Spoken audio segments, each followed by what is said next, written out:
the bell icon on YouTube and don't miss another update. சரி, ரஷ்ய அதிபர் வெளியில பயங்கர பிஸியா இருக்காரு. அப்படின்னா உக்ரைன் யுத்த களம் அப்படிங்கிறது ரஷ்யாவோட கை ஓங்கி இருக்குன்னு எடுத்துக்கலாம். எந்த அளவு ஓங்கி இருக்கு அப்படிங்கிறது தான். எந்த அளவு ஓங்கி இருக்குன்னா, தினமும் உக்ரைன் ராணுவம் பல உயிர்களை இழக்குது. அதே மாரி நாங்க ஆயுதங்கள் குடுத்து கிழிச்சிட்டோம் அப்படிங்கிறாங்கல்ல, குடுத்து கிழிக்கிறதும் பாதி உண்மைதான். ஏன் அப்படின்னா, தேவைக்கு ஏற்ப இவர்கள் குடுக்கல. அப்படி குடுத்த பாதியும் உக்ரைன் யுத்த காலத்துக்குள்ள மிகப்பெரிய சாம்பல் மேடுகளா தான் இருக்கு. ஏன் அப்படின்னா ரஷ்யா ஆக்ரோஷத்தோட உச்ச கட்டத்திலே இருக்கு. அதனால இதுவரை ரஷ்யா யூஸ் பண்ணாத அளவுகள்லையும் கிளைடட் பாம்ஸ்களை யூஸ் பண்ண ஆரம்பிச்சிருக்காங்க. உதாரணத்துக்கு இதுக்கு முன்னாடி ஃபேப் 250 300 இந்த ரேஷியோவில் போய்கிட்டு இருக்கும்போது அடுத்து 1500ன்னு போனார்கள். இப்போ ஃபேப் 3000 அப்படிங்கிற ரேஞ்சில் போய் ஒட்டு மொத்தமா ஒரு 3 அடுக்கு கட்டடத்தையும் அதை சுத்தி உள்ள இடங்களையும் சாம்பல் மேடாவே ஆக்கிட்டாங்க. அப்படி ஆக்குனது மட்டும் கிடையாது, அந்த ஃபுட்டேஜஸை எடுத்து ரஷ்ய ஆர்மி வெளியிடல.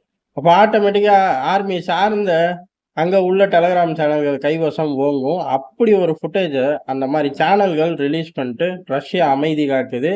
உக்ரைனை பொறுத்த வரையும் ஆமான்னு சொல்லலை, இல்லைன்னு சொல்லலை. என்ன சொல்லிட்டாங்க அப்படின்னா, நாங்கள் களத்துல இருந்து பதிலுக்காக வெயிட் பண்ணுறோம், அது வந்ததுக்கப்புறம் உங்களுக்கு சொல்கிறோம் அப்படின்ட்டாங்க. அப்போ என்ன அர்த்தம்? தெளிவாக தாக்குதல் நடந்திருக்கு. அந்த தாக்குதல் மிகப்பெரிய அளவில் இவர்களுக்கு பாதிப்புனா வாயே திறக்க மாட்டாங்களாட்டு.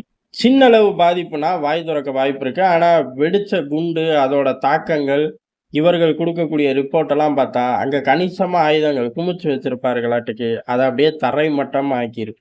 சரி, இந்த மாதிரி ஆயுத கிடங்குகளை வேட்டையாடுற வீரியம் ஜாஸ்தி ஆயிடுச்சு. இதுல இருந்து எப்படி தப்பிப்பார்கள்? தப்பிக்கவே முடியாதுங்கிறதா யதார்த்தமான உண்மை. ஏன் இவ்வளவு தூரம் ஃபேப் 3000 வரையும் போறார்கள் அப்படின்னா, தப்பி தவறி கூட அந்த டார்கெட்டை சுத்தி உள்ள எதுவுமே மிச்சம் இருக்கக்கூடாது அப்படின்னு ரஷ்யா நினைச்சதோட விளைவு தான்.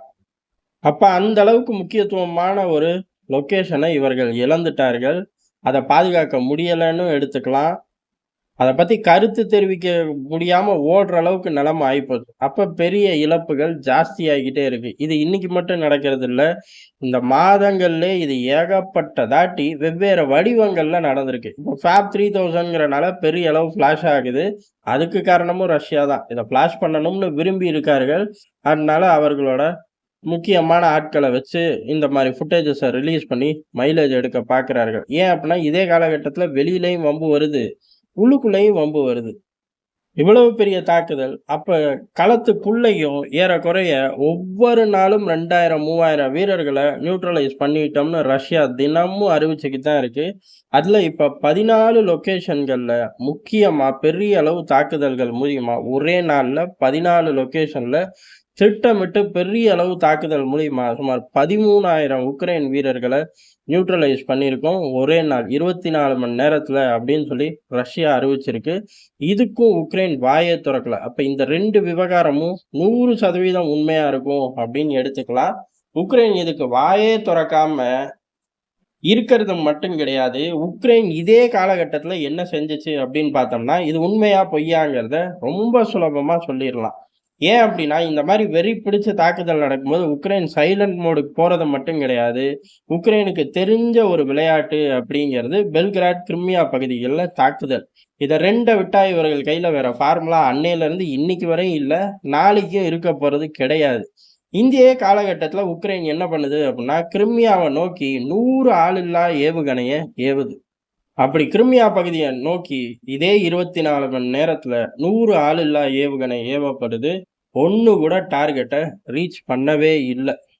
அதுல சரி பாதிய பெல்கிராட் பக்கமாச்சு பிரிச்சு விட்டுருக்கலாம். என்ன கருமம் தெரியல, கிரிமியாவை மட்டுமே டார்கெட் வச்சிருப்பார்களாட்டுக்கு. கிரிமியா பெல்கிராட் ரெண்டுமே முழு உஷார் நிலையில இருந்திருக்கும். அதனால்தான் 100 ஆளில்லா விமானத்தை நியூட்ரலைஸ் ரஷ்யா வெற்றிகரமா பண்ணிருச்சு.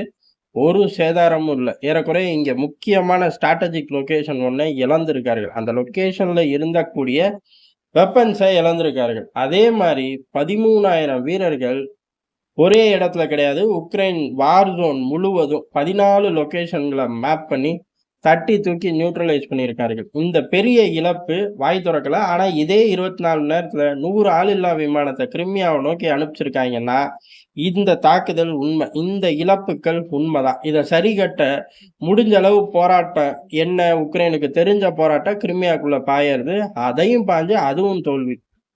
எப்பயுமே கிரிமியாவோ, பெல்கிராடோ நியூஸ ஃபிளாஷ் பண்றதுக்கு உதவிகரமா இருக்கும். அதுவே கைவிட்டுருச்சு. அப்போ போர்ல எவ்வளவு மோசமான நிலைமையில உக்ரைன் இருக்கு அப்படிங்கிறது தான் இங்க ஆபத்தே என்ன அப்படின்னா, உக்ரைன் சுயமா சிந்திக்கல, சுயமா இந்த போர நடத்தல. இவ்வளவு ஆபத்து தரை மட்டமா உக்ரைன் ஆயிக்கிட்டு இருக்கு.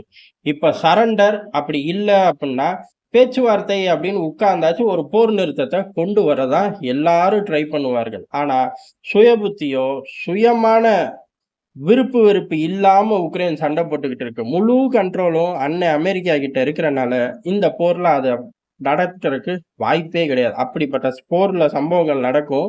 ஆனா, இங்க அந்த சம்பவங்களுக்கு வேலையே கிடையாது. நேர்மாறா இன்னமும் எரியிற தீயில எண்ணெய ஊத்துற மாரி, அமெரிக்காவோட மைலேஜுக்காக போர் இழுத்துக்கிட்டே போணுங்கிறக்காக செயல்கள் மட்டும்தான். இப்ப பெல்கிராடு தப்பிச்சிருச்சு, கிரிமியாவும் தப்பிச்சிருச்சு. முதல் முறையா பெரிய அளவுல தப்பிக்குது. ஏன் அப்டின்னா, களத்துல இவர்கள் ஃபோக்கஸ் இருக்கும்போது இந்த 2 பகுதியில ஒவ்வொரு லொகேஷனாச்சும் மாட்டிக்கும். அத வச்சே போதும். இவர்களுக்கு திருப்தி அடைஞ்சுக்குவாங்க. இங்க இழந்தது 100ஆ இருக்கும். அங்க 0.1% இருக்கும். ஆனா சந்தோஷப்பட்டுக்கிட்டு இருப்பாங்க. இப்ப அந்த 0.1% கிடைக்கல. இதுதான் ரொம்ப ஆபத்தான நிலைமை. ஏன் அப்டின்னா, உக்ரைன் சுயமா சிந்திச்சு இந்த போர தன்னோட சுய புத்தியில நடத்திட்டு போது அப்டின்னா, இது ஆட்டோமேட்டிக்கா பேச்சுவார்த்தை டேபிள், போர் நிறுத்தம், ஒரு 3 நாள் கேப்பு, 5 நாள் கேப்பு ஏதோ ஒரு கதைய போட்டு டெவலப் பண்ணிக்கலாம். ஆனா இங்க தான் அதுக்கு வேலை இல்லையே! பயப்புள்ள சுய புத்தியில செயல்படலையே! அமெரிக்க புத்தியில செயல்பட்டுக்கிட்டு இருக்கு. அமெரிக்கா தன்னோட வீரியத்த காட்டுது. என்ன அப்டின்னா, முந்தி கார்கிவ் நகரம் விழுகாம இருக்க, கார்கிவ்க்கு பக்கத்துல உள்ள ரஷ்ய பார்டருக்கு வரை தாக்கிக்கன்னாங்க. இப்ப மெயின்லேண்ட் ரஷ்யால எங்க வேணாலும் தாக்கிக்கலாம். அதோட சாராம்சம் இதுதான். ஆனா அவர்கள் என்ன மாரியான வார்த்தை ஜாலத்த யூஸ் பண்றார்கள் அப்டின்னா, உக்ரைனுக்குள்ள ஒரு படையா வருதுல்ல, அது ரஷ்யாவுக்குள்ள எங்கேயோ கிளம்பி தான் வரப்போது. திடீர்னு மாயாஜாலம் மாரி எல்லைகள்ல தோன்றி அப்படியே உக்ரைனுக்குள்ள வரப்போறது கிடையாது. அதனால அந்த படை எங்க இருந்து வந்தாலும் சரி, அந்த இடத்த அமெரிக்க ஆயுதங்கள வச்சு நீ தாக்கிக்க அப்படின்னு ஃப்ரீ ஹேண்ட் உக்ரைனுக்கு குடுத்துட்டோம் அப்படின்னு அறிவிக்கிறார்கள். சரி, அவ்வளவு ஆயுதங்கள் குடுத்தியா? பதில் தாக்குதல் வருமே, அத நியூட்ரலைஸ் பண்ண ஆயுதங்கள் குடுத்தியா அப்படின்னு கேட்டா, அதுக்கு பதில் கிடையாது. இது முழுக்க முழுக்க ரஷ்யாவோட கை பல்வேறு பக்கம் ஓங்குது. உலக நாடுகளுக்கு ரஷ்ய அதிபர் பயணிக்க ஆரம்பிக்கிறார். சரி உள்ளூர்ல அதாவது களத்துக்குள்ள போர்க்களத்துக்குள்ள கொஞ்சமாச்சும் தாக்கு பிடிக்க முடியும்னா, ரொம்ப தெளிவா கைய விட்டு போய்க்கிட்டே இருக்கு. இந்த மாரி நேரங்கள்ல என்ன ஆகும்? ஒழுங்கா உக்ரைன் நடத்தியிருந்தா நம்ம ஃபர்ஸ்ட் பார்த்தது நடக்கும். உக்ரைன் நடக்கல. அமெரிக்கா நடத்துறனால இப்ப நம்ம சொல்றது தான். ஃப்ரீ ஹேண்ட் குடுத்துருக்கேங்கிற பேர்ல மீண்டும் ஏதாச்சும் ஒரு சம்பவம் பார்டர விட்டு ரொம்ப டீப் இன்சைட் ரஷ்யால நடக்கும். அதுக்கு ரஷ்யா வெறி பிடிச்சு அடிக்கும். ஆனா இந்த தாட்டி அங்க தான் பிரச்சனை. வெறி பிடிச்சு உக்ரைனுக்குள்ள மட்டும் அடிக்குமா? அப்டின்னா, அதுவும் சந்தேகம் தான். கொஞ்சம் வெறி பிடிச்சு வெளியில போகவும் அதிக வாய்ப்பு இருக்கு. உதாரணத்துக்கு இவர்கள் சொன்ன ஸ்டேட்மெண்ட் படியே, உக்ரைனுக்குள்ள டம்முன்னு ஆயுதம் வானத்துல இருந்து குதிக்குது. ஏதோ ஒரு எல்லைய கடந்து தானே வருது. அந்த எல்லைய நான் டார்கெட் பண்றேன்னு ஆரம்பிச்சா, வம்பு. இப்பதான் நம்ம இந்த விஷயத்த யோசிச்சு பார்க்கணும். ஏன் ஸ்வீடன், போலந்து இவ்வளவு நாள் போர் நடந்துகிட்டு இருந்துச்சு. ஆனா இப்ப பெரிய அளவு அண்டர் கிரவுண்ட் பேஸ்கள கட்டுறார்கள் அப்படின்னு யோசிச்சு பார்த்தோம்னா, தெளிவா போர் அபாய கட்டத்த தாண்டியே போயிருச்சு. ஏதோ யாரோ செஞ்ச புண்ணியத்துல வாழ்ந்துகிட்டு இருக்க பார் அப்படிங்கிற மாரி தான். யாரோ செஞ்ச புண்ணியத்துல இன்னும் அபாய கட்டத்த தாண்டியும் அதோட வீரியம் வெளியில வெடிக்காம இருக்கு. முழுக்க முழுக்க பெரிய அளவு யுத்தத்த நோக்கி தான் ஒவ்வொரு நிமிடமும் அமெரிக்காவாகட்டும், ரஷ்யாவாகட்டும் பயணிச்சுக்கிட்டு இருக்கு. உக்ரைன பொறுத்தவரையும் சின்னாபின்னம் தான். உக்ரைனோட எதிர்காலம் அப்படிங்கிறது கிடையாது. ஏன்னா ரஷ்யாவும் அதத்தான் சொல்லுது. உக்ரைன் தான் அதிகமா இழக்கும். அது எல்லா வகையிலயும் இருக்கும் அப்படின்ட்டாங்க. அந்த எல்லா வகையிலயும் அப்படிங்கிறது முழுக்க முழுக்க உக்ரைனோட அடுத்தடுத்த பகுதிகளையும் குறிவச்சு ரஷ்யா முன்னேறும் அப்படிங்கிறதா அவர்கள் நீண்ட நாள் திட்டத்துக்கு தயாராயிட்டார்கள். அதனால எதையும் ரஷ்யா தாக்கு பிடிக்கும். அமெரிக்கா உக்ரைன் தானே இழக்க போகுது.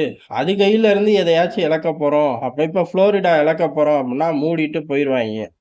கிவ், லிவி போன்ற பகுதிகள் போறத பத்தி வெள்ளை மாளிகைக்கு என்ன கவலை? இத புரிஞ்சுகிட்ட நாடுகள் தப்பிக்கும். புரியாத நாடுகள் உக்ரைன் மாரி சிக்கி சின்னா பின்னமாகுங்கிறது தான் எதார்த்தமான உண்ம.